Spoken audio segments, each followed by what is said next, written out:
Reprenons donc le trapèze. Ici, je l'ai posé sur un transparent sur lequel j'ai dessiné le trapèze et sur lequel j'ai dessiné les prolongements des côtés. Donc, ils sont deux droites sécantes, hein, ces deux côtés-ci, de manière à ce que ces deux prolongements de côté se coupent en un point qui est sur une horizontale, quand on mettra le transparent de manière verticale, qui se situe à hauteur de la lampe.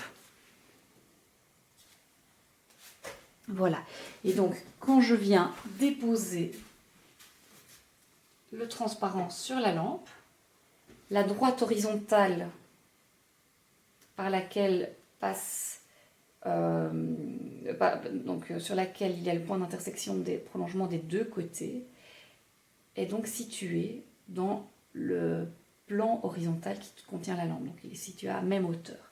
Voilà. Et donc, vous voyez que ici, hein, le trapèze qui est sur la vitre a bien comme ombre un parallélogramme. Et vous voyez que si je déplace la lampe, tout en restant donc dans ce même plan, on obtient bien tous des parallélogrammes. Alors, pour s'en convaincre, je vais prendre ici le gabarit.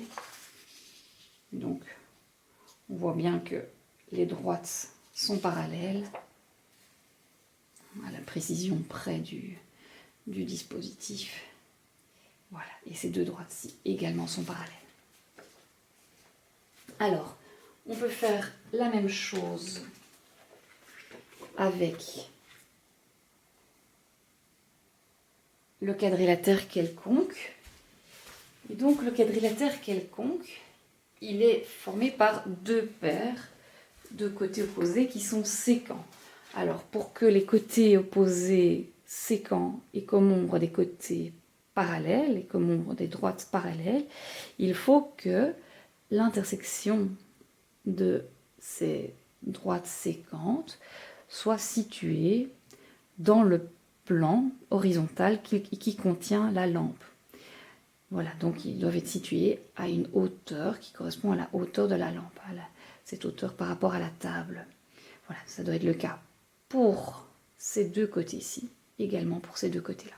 Et donc ici, quand je vais déposer ce transparent sur la lampe, ces deux droites ici auront pour ombre deux droites parallèles, puisque leur point d'intersection est situé dans un plan horizontal qui passe par la lampe.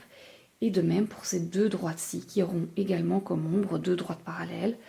Le quadrilatère formé par l'ombre sera donc bien un parallélogramme. Voilà, je viens placer le transparent sur la vitre verticale et j'obtiens un quadrilatère qui est un parallélogramme. Je vais prendre mon gabarit. Hop, voilà. Donc on voit bien que ces côtés-ci sont parallèles et les deux côtés ici également. Alors je pourrais déplacer la lampe, hein, la lampe du moment qu'elle reste à même hauteur, hein, donc que la lampe se déplace dans un plan horizontal en gardant donc la même hauteur par rapport à la table, eh bien on aura tous des parallélogrammes comme ombre de ce quadrilatère quelconque.